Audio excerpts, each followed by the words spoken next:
Ça pique mais c'est bon. Anne Romanoff. Alors Michel Fugain, on est très heureux de vous recevoir. Vos chansons sont toujours pleines de gaieté, d'insouciance, de joie. Et c'est vrai qu'en ce moment, on en a bien besoin. Ce qui me fait problème, parce que je ne sais pas pourquoi toutes ces chansons ont été créées, faites, pensées, imaginées. Une époque où on pouvait encore avoir de l'espoir. Ouais. On pouvait avoir une espèce de vision du futur plutôt en bonne santé, quoi. Maintenant, ça devient de plus en plus difficile, où on a un peu l'impression que c'est un truc plaqué, c'est fabriqué, quoi. Votre premier album est sorti en 66, Michel Fugain, vous fêtez vos 50 ans de carrière, et depuis 50 ans, entre vous et le public, c'est... C'est un beau roman, Ça, c'est une belle histoire. Alors pour parcourir une aussi belle et longue carrière, je me suis dit, mais... Je n'aurai pas le temps. En tout cas, une chose est sûre, Michel Fugain, quand on repense à tous vos refrains, instantanément, on a envie de chanter. Alors Michel Fugain, vous êtes un enfant de mai 68, vous étiez un peu une référence baba cool, vous viviez dans une communauté artistique avec le Big Bazar. Je pourrais rectifier après. Bien sûr, rectifier tout de suite même, allez-y. En 68, j'avais déjà 26 ans. Okay. C'est-à-dire que c'était trop tard, je ne pouvais pas être 68 tard. Les mômes qui se sont révoltés, les premiers qui se sont révoltés, même si leur leader était un peu plus vieux, mais ils avaient 18 ans, 20 ans. Enfin, vous étiez écolo avant l'heure, vous nous incitiez à vivre d'air pur et d'eau fraîche. On vous imagine comme Michel Fugain dans les caravanes, faisant le tour de France, des places, des villages, un peu comme des troubadours du Moyen-Âge, en plus drogués. Vous étiez drogué à l'époque, Michel Fugain ? Pas du tout, j'ai jamais utilisé de substances illicites et d'herbes qui font rire. Moi, j'étais fascinée par le Big Bazar, Michel Fugain, je voulais en faire partie, et moi, je voulais aussi devenir Claudette, mais moi, avec un juste au corps à paillettes et des talons aigus, je ressemble plus à une boule à facettes. Alors que la chemise grand-père, multicolore à jabot, les sabots, c'est plus moi. T'aurais été bien dans le Big Bazar. Il y avait déjà beau, je suis pas sûr.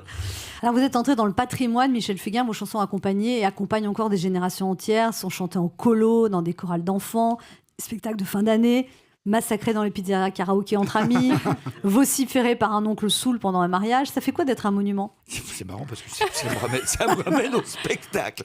Ah non, pas le monument. Et pourquoi ? À cause des pigeons, couillon. Alors un album hommage, Michel Fugain, sorte d'album posthume et de votre vivant. Un album sort... Un tribute tout. Un tribute sort le 12 mai. Jour de votre anniversaire, avec des tas de nouveaux chanteurs qui reprennent vos tubes. Alors, Kids United, Claudio Capéo, Chimène Badi, des tas d'autres. Ça vous fait plaisir cet album ? Ça vous fait pas plaisir ? Non, je suis obligé de faire des nuances. J'ai résisté longtemps. Hein. Ah oui, vous n'étiez pas d'accord sur le principe. Les mecs, je suis pas encore mort, alors vous attendez un peu. Vous aviez peur qu'un jeune chanteur chante vos chansons mieux que vous ? Non, c'est pas ça. C'est le côté. Ça me gêne. C'est vrai ? Je suis désolé, ça me gêne. Ça me gênait. Et puis, ce projet-là, j'en suis à rien, ok ? Je suis venu chanter parce qu'on m'a demandé de chanter. Je suis venu... un exemple, il y a personne dans toute cette génération qui arrivait à faire le... Il y a personne. C'est pourtant 2 mesures. Hein.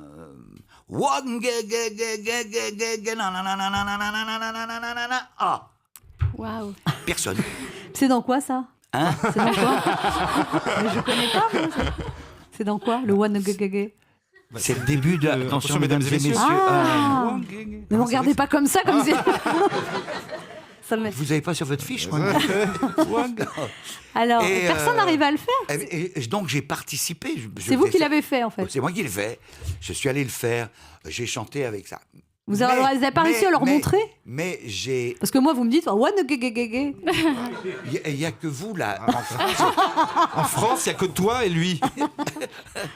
Et je me suis régalé. Je me suis régalé parce que j'ai rencontré une toute nouvelle génération. Il y en avait plein que je ne connaissais pas. Je ne connaissais pas Claudio Capéo, par exemple. C'est un adorable mec, bien musicien, intelligent, etc.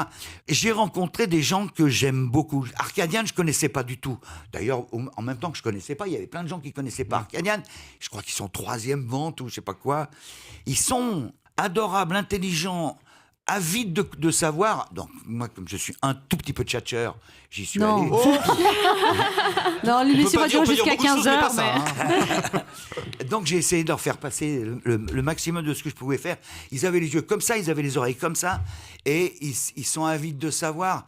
Et maintenant, je peux dire en radio, sans rougir, que je les aime. J'aime ces mômes, quoi. J'aime vraiment.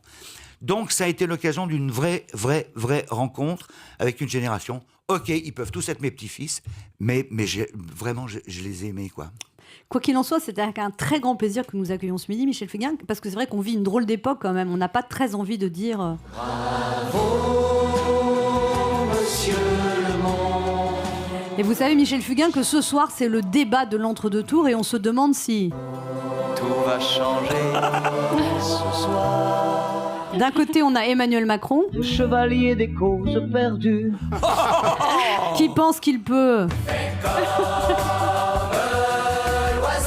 vivre d'amour et d'eau fraîche, mais sans majorité présidentielle. Et de l'autre côté, Marine Le Pen, à qui on a envie de dire... On t'a reconnu. Enlève ton masque. Bref, ce week-end, c'est le second tour de l'élection présidentielle et selon l'issue du vote... Attention mesdames et messieurs, dans un instant, ça va commencer. Ou alors ça va finir. Mais ce qui va commencer, c'est surtout les emmerdes, même si... Ainsi va la vie.